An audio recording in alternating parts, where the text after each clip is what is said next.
Time था 25 अगस्त 2017 का और जगह थी मध्य प्रदेश के छतरपुर का झंझन देवी जंगल। जब एक किसान उस जंगल से होते हुए अपने खेतों की तरफ जा रहा था, लेकिन इसके पीछे पीछे इसका कुत्ता भी आ रहा था। और किसान का ध्यान जब कुत्ते के ऊपर जाता है तो उसे ये बात पता चली कि कुत्ता तो इस टाइम अपने रास्ते से भटक चुका है, वो तो किसी दूसरी तरफ जा रहा है। इस टाइम वो कुछ सूंघ भी रहा है। तो किसान ने सबसे पहले तो उसके ऊपर बिल्कुल भी ध्यान नहीं दिया। उसके दिमाग में यही बात थी कि हो सकता है इसे किसी चीज की स्मेल आ गई होगी और अपने आप वो उसके पीछे आ ही जाएगा। तो ये बातें सोचते सोचते वो किसान अपने रास्ते पर चलता जा रहा था, लेकिन कुछ ही देर बाद वो कुत्ता जाकर झाड़ियों में गुम हो जाता है। लेकिन किसान ने तब भी उसके ऊपर ध्यान नहीं दिया, क्योंकि अक्सर ये कुत्ता इसी तरीके से इस जंगल में बीच में गायब हो जाया करता था। बाद में घूम फिर कर वापिस अपने मालिक के पास पहुंच जाता और कुछ ही देर बाद वो कुत्ता उसके सामने आ भी जाता है। लेकिन जो हैरान कर देने वाली बात थी वो ये थी कि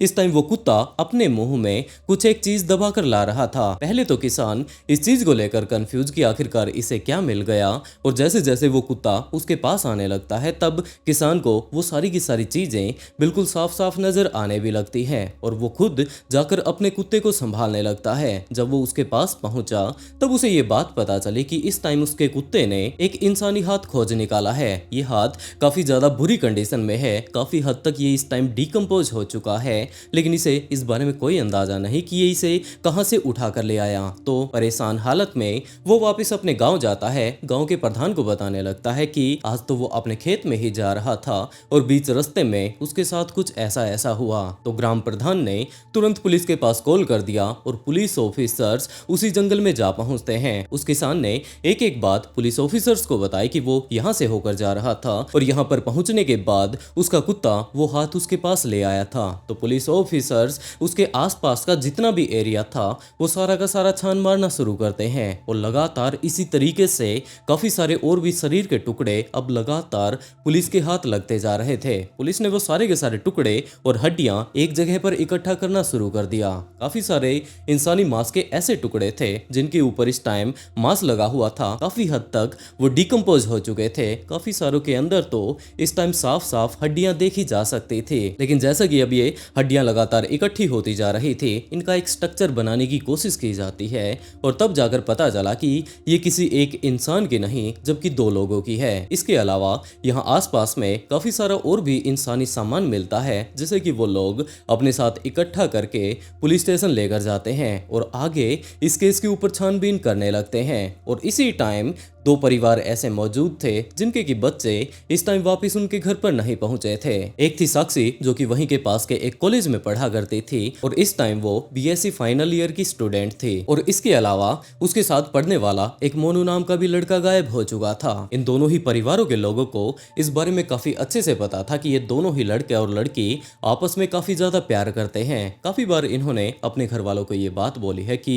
वो आपस में शादी करना चाहते हैं, लेकिन उस टाइम उनके घर वालों ने इस बात से साफ इनकार कर दिया कि वो लड़की एक दूसरी कास्ट की है, लड़का दूसरे कास्ट का है, तो हम लोग उसके साथ तो तेरी शादी नहीं करवा सकते। सिर्फ और सिर्फ अभी तक उनके घर वालों ने नॉर्मली इस बात के लिए मना किया था, लेकिन दूसरी तरफ इस टाइम अगर देखा जाए तो ये दोनों के दोनों अपनी जान गंवा चुके थे। तो पुलिस को जब इस बारे में पता चलता है तो वो उन दोनों के दोनों परिवारों से भी पूछताछ करने लगते हैं और इन दोनों के परिवारों को इस बारे में पता चल चुका था कि इस टाइम झंझन देवी के जंगलों में दो डेड बॉडी मिली है। तो वो लोग उन बॉडी को जाकर संभालने लग जाते हैं। पुलिस ऑफिसर्स का ये कहना था कि आपका बेटा आपकी बेटी गायब हो चुकी थी, तो आप लोगों ने तो उनकी मिसिंग कंप्लेंट भी दर्ज नहीं करवाई। तो इन दोनों ही परिवार के लोगों का ये कहना था कि हम लोग शुरुआती टाइम में ये बात सोच रहे थे कि वो एक दूसरे से शादी करने के लिए बोल रहे थे। हम लोगों ने शुरुआती टाइम में इस बात से मना कर दिया था, तो हो सकता है वो दोनों यहाँ से भाग गए होंगे। अब दोनों के दोनों वहां पर शादी मनाकर काफी अच्छे से रह रहे होंगे और कुछ ही दिनों बाद वो वापस घर पर लौट आएंगे। लेकिन हमें इस बारे में कोई अंदाजा नहीं था कि उनके साथ कुछ ऐसी दुर्घटना भी घट सकती है। लेकिन वो लोग अभी भी इस बात को लेकर कंफर्म नहीं थे कि जो ये दो डेड बॉडी मिली है वो उनके बच्चों की ही है। तो पुलिस ने जंगल से इस टाइम जितना भी सामान मिला था वो सारा का सारा सामान इन परिवार के सदस्यों के सामने रख दिया। पुलिस ऑफिसर्स का ये कहना था कि वहां से हमें एक कॉलेज बैग मिला था, कपड़े मिले थे, जूते मिले थे, लेकिन इनके पास अपनी कोई भी आईडी नहीं थी, जिसके चलते हम लोग अंदाजा ही नहीं लगा लगा पाए कि इनका नाम क्या है, ये कहाँ के रहने वाले हैं, और अभी भी हम लोग इस केस के ऊपर तहकीकात कर रहे हैं। लेकिन जैसे ही वो बैग देखते हैं, कपड़े देखते हैं, तो मोनू और साक्षी के परिवार के लोग इस बात के लिए कंफर्म कर देते हैं कि ये कोई और नहीं जबकि उनका बेटा और उनकी बेटी है। तो अब पुलिस के हाथ जैसे भी ये बॉडी मिली थी, उनके फोरेंसिक टेस्ट करवाए जाते हैं और तब ये बात पता चलती है कि वहां से पुलिस को एक जहर की बोतल भी मिली थी और इन दोनों के ही शरीर में इस टाइम जहर पाया गया है। तो पुलिस का सबसे पहला अंदाजा यही था कि जरूर इनके परिवार के लोगों ने ही मिलकर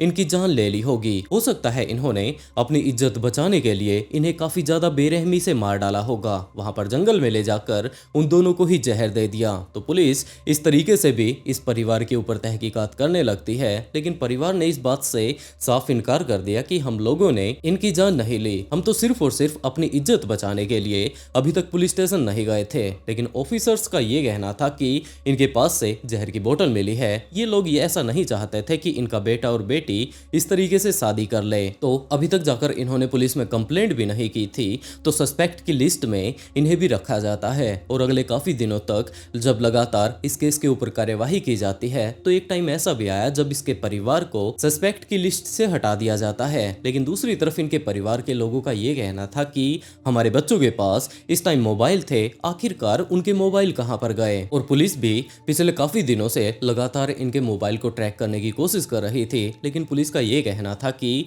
आखिरी टाइम में जहां पर कि इनकी डेड बॉडी मिली है, वहीं पर इनके मोबाइल बंद कर दिए गए थे। पुलिस लगातार आगे से आगे इस केस पर कार्यवाही करती जा रही थी और उसके बाद एक टाइम ऐसा भी आया जब इनमें से एक मोबाइल ऑन हो जाता है। एक बंदा जो कि वहीं के आसपास के गांव का रहने वाला था, वो उस मोबाइल को ऑन कर रहा था। पुलिस को जैसे ही इस बारे में पता चला कि वो मोबाइल इस टाइम ऑन हो चुका है, इस जगह पर वो है, तो पुलिस ने जाकर उसी बंदे को गिरफ्तार कर लिया। वो लोग उसे पकड़कर अपने साथ पुलिस स्टेशन लाकर उससे पूछताछ करने लगते हैं कि हाँ भाई, तूने किस तरीके से उन लोगों की जान ली, क्योंकि जो व्यक्ति इस टाइम अपनी जान गंवा चुका है, सबसे पहले उसके मोबाइल को बंद कर दिया गया था और इस टाइम कोई व्यक्ति उसे चला रहा था। तो पुलिस कंफर्म थी कि ये यहीं पर इस जंगल के आसपास ही रहने वाला है और आखिरी टाइम में जरूर इसी ने उनके साथ कुछ ना कुछ गलत किया होगा। तो उस व्यक्ति ने इस बात से साफ इनकार कर दिया कि जनाब, आप लोग मेरे ऊपर शक क्यों कर रहे हैं, और ये जो मोबाइल है ये तो मुझे देवेंद्र रॉय नाम के एक व्यक्ति ने, जो कि हमारे ही गांव में रहता है, उसने मुझे दिया था कि भाई मेरे पास 2 मोबाइल हैं, अगर तुझे मोबाइल की जरूरत हो तो वो यूज करने के लिए ले सकता है। वो मुझे मोबाइल देकर चला गया, इसके अलावा मुझे कोई अंदाजा नहीं कि इस मोबाइल का क्या इतिहास रह चुका है। तो पुलिस ऑफिसर्स अब देवेंद्र के पास जा पहुंचते हैं, उसे पकड़कर जब पुलिस स्टेशन लेकर आते हैं, तो इसी टाइम पूछताछ के दौरान एक और व्यक्ति जो कि वहीं पर फार्म हाउस में रहा करता था, राकेश गिरी, उसके बारे में पता चलता है कि देवेंद्र तो राकेश गिरी के यहाँ पर छोटा मोटा नौकर है, वहां पर छोटे मोटे काम धंधे करता है। इसके अलावा जो भी यहाँ पर आखिरी टाइम में कांड रचा गया था, उसमें देवेंद्र और राकेश दोनों शामिल है। तो पुलिस जाकर राकेश को भी उठा लाती है और उसके बाद इन दोनों से पूछताछ करनी शुरू करती है। पहले तो इन्होंने इस बात से इनकार कर दिया कि आप किसके बारे में बात कर रहे हैं, और जो ये मोबाइल उठाकर लाने की बात कर रहा है, ये तो इसे जंगल में मिल गया था। राकेश अपने साथ साथ देवेंद्र को भी बचाने की हर संभव कोशिश करता है, लेकिन उसी टाइम पुलिस ये बात बताने लगती है कि जब वो लोग आखिरी टाइम में जंगल से सारे के सारे एविडेंस इकट्ठा कर रहे थे, उसी टाइम पुलिस को वहां से 2 इंटीमेट प्रोटेक्शन भी मिले थे और वो दोनों के दोनों पुलिस के द्वारा अपने कब्जे में ले लिए गए थे। उनके अंदर से जितना भी डीएनए मिल सकता था, वो सारा का सारा इस टाइम पुलिस के पास सैंपल के तौर पर मौजूद है। तो तुम ऐसा करो, सबसे पहले हॉस्पिटल चलो। उन्हें हॉस्पिटल ले जाकर उनका डीएनए सैंपल लिया जाता है और जो वे 2 इंटीमेट प्रोटेक्शन पुलिस के द्वारा जंगल से बरामद किए गए थे, उनके साथ उनका डीएनए मैच किया जाता है, जो कि 100% मैच होता है। तो पुलिस ने उन दोनों को ही अपनी हिरासत में ले लिया और उसके बाद उनसे पूछताछ करनी शुरू कर दी और एक एक कर देवेंद्र और राकेश ने अपनी पूरी की पूरी कहानी पुलिस के सामने रख दी। ये बात पता चलती है कि 11 अगस्त 2017 को देवेंद्र जंगल से होकर आ रहा था और उसी टाइम मोनू और साक्षी वहां पर गए हुए थे। दरअसल ये दोनों के दोनों एक दूसरे से हद से ज्यादा प्यार किया करते थे, लेकिन इनके माता पिता ने इस बात से मना कर दिया था कि बेटा तुम्हें उस लड़की से नहीं मिलना है। लड़की वालों ने भी इस बात से मना कर दिया, जिसके चलते वो दोनों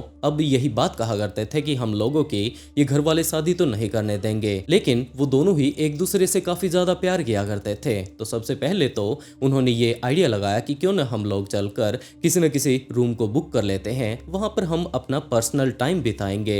लेकिन इस बात से मोनू ने साफ इनकार कर दिया कि हो सकता है वहां पर रेड पड़ जाए या फिर किसी और तरीके से वहां पर, जैसा कि हम लोग अपनी आईडी वगैरह देने वाले हैं, कल को हमारे घर वालों को पता चल जाएगा तो पता नहीं हमारा क्या होगा। जिसके चलते हमें एक अच्छी सी जगह पर जाना चाहिए जहां पर हम दोनों के अलावा कोई भी ना हो। और इसी के तौर पर वो दोनों झंझन देवी जंगल में आ जाते हैं। यहाँ पर बैठकर कुछ एक देर तक तो वो अपना आपस में एक दूसरे के साथ पर्सनल टाइम बिताते हैं, पर्सनल बातें करते हैं और धीरे धीरे कर एक दूसरे के काफी ज्यादा नजदीक आ जाते हैं। और इसी टाइम देवेंद्र इस जंगल से होकर गुजर रहा था जब उसने ये चीज देखी कि यहाँ पर एक लड़का और लड़की बैठे हुए हैं, बड़े ही प्यार से ये दोनों आपस में बातें कर रहे हैं, एक दूसरे के साथ इंटीमेट होने की अब ये तैयारी कर रहे हैं। तो वो काफी ज्यादा गुस्से में राकेश के फार्म हाउस पर चला जाता है और वहां पर जाकर ये बात कहने लगता है कि हमारे यहाँ का माहौल बिल्कुल बिगड़ चुका है। वो ये सारी की सारी बात राकेश को बताने लगता है। राकेश को भी काफी ज्यादा गुस्सा आने लगता है। दूसरी तरफ वो तो अपनी हवस मिटाना चाहता था, जिसके चलते उसने अपने फार्म हाउस पर जो पहले से ही प्रोटेक्शन रखे हुए थे वो अपने साथ ले लिए, एक लाठी ले ली, दूसरी तरफ देवेंद्र को एक कुल्हाड़ी दे दी और वो लोग उसी जगह पर जाने लगते हैं। वो सारा का सारा रास्ता उससे पूछता है कि तूने उन्हें देखा कहां पर था, और वो लोग उसी एग्जैक्ट लोकेशन पर जा पहुंचते हैं। और उस टाइम मोनू और साक्षी उस जंगल में इंटीमेट हो रहे थे। वो सीधे के सीधे उस जगह पर जाकर मोनू के सिर पर डंडा मार देते हैं। उसके सिर से अब लगातार खून निकलने लगता है। साक्षी को कुछ भी समझ नहीं आया कि वो करे तो क्या करे। और सबसे पहले तो ये लोग यहाँ पर सिर्फ और सिर्फ इन्हें यहाँ से भगाने के लिए आए थे, जैसा कि देवेंद्र को लग रहा था। लेकिन दूसरी तरफ राकेश तो अपने साथ पहले से ही सारा का सारा जुगाड़ लेकर आया था, जिसके चलते एक प्रोटेक्शन तो उसने यूज की और दूसरी देवेंद्र ने यूज की। वो लोग अगले काफी देर तक साक्षी के साथ वहां पर जबरदस्ती करते रहते हैं। इस टाइम मोनू के सिर में डंडा लगा हुआ था तो वो अपने आप को अच्छे से नहीं संभाल पा रहा था, बेचारी साक्षी को कैसे बचाता। और दूसरी तरफ एक बंदा तो जाकर साक्षी के साथ जबरदस्ती कर रहा था और दूसरा बंदा अपने साथ कुल्हाड़ी लेकर इस टाइम मोनू के सिर पर बैठा हुआ था कि तूने बिल्कुल भी यहाँ से हिलने डुलने की कोशिश की तो वो उसे जिंदा नहीं छोड़ेगा। मोनू को इस टाइम काफी ज्यादा गुस्सा आ रहा था। वो तरह तरह से उन्हें मनाने की कोशिश कर रहा था, लेकिन उन दोनों को इस बात से कोई मतलब नहीं था। जैसे ही एक बंदा फारिग हुआ वो जाकर उसके सिर पर कुल्हाड़ी लेकर खड़ा हो जाता है और दूसरे वाला बंदा इस टाइम साक्षी के साथ जबरदस्ती करना शुरू कर देता है। इन्हें ये बात काफी ज्यादा अच्छे से समझ आ चुकी थी कि ये लोग जैसे ही वापस अपने घर पर जाएंगे तो इनके ऊपर केस होना बिल्कुल नॉर्मल है। तो राकेश ने देवेंद्र से ये बात कही कि तू जल्दी से वापस अपने फार्म हाउस जा और वहां पर इस जगह पर एक जहर की शीशी रखी हुई है, वो उसे उठा लाए। और बिल्कुल देवेंद्र ऐसा ही करता भी है। जब जहर की बोतल यहाँ पर आ चुकी थी तो उन्होंने उन दोनों के ही मुंह पर अब थोड़ा थोड़ा जहर डाल दिया और जहर के कारण ये दोनों अपनी जान गंवा देते हैं। आखिरी टाइम में पुलिस को यहाँ से शराब की कुछ एक बोतलें और भुजिया के कुछ पैकेट मिले थे। ये बात उन दोनों के द्वारा बाद में बताई जाती है कि जब ये दोनों जहर के कारण अपनी जान गंवा रहे थे, यहाँ पर तड़प रहे थे, उस टाइम ये दोनों आराम से बैठकर इनके मौत का मजा ले रहे थे और वो इसी बात का वेट कर रहे थे कि कितना जल्दी ये अपनी जान गंवाते हैं ताकि ये जल्द से जल्द यहाँ से फ्री हो जाएं। और जैसे ही इन्होंने अपनी जान गंवाई तो वो अपना सारा का सारा सामान उठाकर यहाँ से वापस चले जाते हैं। इनका ये दावा था कि इन्होंने भले ही इसका रेप किया हो लेकिन कोई भी सबूत इन्होंने इसके ऊपर नहीं छोड़ा, क्योंकि आज के टाइम में फोरेंसिक साइंस काफी ज्यादा एडवांस हो चुकी है। अब ले जाकर अगर इनका पोस्टमार्टम भी करवाया जाएगा तो इस बारे में कोई भी नहीं बता पाएगा कि आखिरकार इनका शोषण किसने किया था। ये बात सोचकर ये दोनों के दोनों वापस अपने फार्म हाउस आ जाते हैं। अगले काफी दिनों तक इन्हें कोई भी संभालने वाला था ही नहीं। और दूसरी तरफ साक्षी और मोनू के माता पिता ये बात सोचते हैं कि ये दोनों आपस में काफी ज्यादा प्यार किया करते थे, ये दोनों ही परिवार एक दूसरे को भी जानते थे। और जैसे ही उन्हें ये बात पता चलती है कि साक्षी आज वापस नहीं आई, मोनू के घर वालों से पूछा जाता है, उन्होंने भी यही बात बताई कि मोनू आज वापस नहीं आया। और दोनों ही परिवार ने मिलकर यही बात सोच ली कि हो सकता है आज वो लोग मिलकर भाग गए होंगे। तो उन्होंने पुलिस में जाकर भी इस बात की कंप्लेंट नहीं की, क्योंकि उनका ये कहना था कि अगर पुलिस में बात जाती है तो इनके आस पड़ोस वालों को पता चल जाएगा और उसके बाद इनकी काफी ज्यादा बेइज्जती होने वाली है। लेकिन उन्हें इस बारे में कोई अंदाजा नहीं था कि कि उनके बच्चों को तो काफी ज्यादा बेरहमी से इस टाइम जंगल में मार दिया गया है। इनकी बॉडी उस बंदे को जो कि आखिरी टाइम में अपने खेत में जा रहा था 14वें दिन जाकर उनके बारे में पता चला था। पीछे से जंगली जानवरों ने इनके शरीर के हिस्सों को इतना ज्यादा बुरे तरीके से बिखेर दिया था कि इनके शरीर के सारे टुकड़े 100 से 150 मीटर के एरिया में इस टाइम फैल चुके थे। और आखिरी टाइम में पुलिस ने इस केस को काफी ज्यादा सीरियसली लिया, एक एक जगह को जाकर काफी ज्यादा अच्छे से छान मारा और इसके पूरे के पूरे शरीर की बॉडी के हिस्सों को बरामद कर लिया। ये केस जैसे ही कोर्ट में पहुंचा तो जज ने इनके ऐसे कारनामों को देखकर इन्हें 2 उम्र कैद की सजा सुनाई कि इन्होंने कांड ही इतना ज्यादा भयंकर किया है कि ऐसे लोगों को ज्यादा से ज्यादा टाइम तक जेल में रहना चाहिए। और दोस्तों, जब इस तरीके की कहानी सामने आती है तो बस दिमाग में यही बात आती है कि आज के टाइम में कोई भी किसी भी जगह पर सेफ नहीं है। तो अगर आप लोग घर से बाहर जाते हैं, कहीं पर भी जाते हैं, तो अपने माता पिता को बताकर जरूर जाएं, क्योंकि बाद में हो सकता है आपके ऊपर इमरजेंसी आ जाए, आपको मदद की जरूरत हो और घर वाले तो ये बात सोचे कि हमारा बच्चा तो इस टाइम काफी ज्यादा अच्छे से उस जगह पर गया हुआ है। कभी भी अपने घर वालों से झूठ बोलकर कहीं पर ना जाएं। और दोस्तों, इस तरीके की कहानी सुनाकर मैं आप लोगों को डराना नहीं चाहता, सिर्फ और सिर्फ सचेत करना चाहता हूं। तो आप लोग अपना ध्यान रखिए और इसके साथ साथ अपनों का ख्याल जरूर रखें। स्टोरी सुनाने का अगर तरीका पसंद आया हो तो वीडियो को लाइक कर ऑफबीट पॉडकास्ट को सब्सक्राइब करना बिल्कुल ना भूलें, क्योंकि इसी तरीके के काफी सारे ट्विस्टेड केस मैं यहाँ पर लेकर आता रहता हूँ। और इसी के साथ दोस्तों, आज का शाउट आउट अरारिया राजा भाई को and write a beautiful comment to get started next video.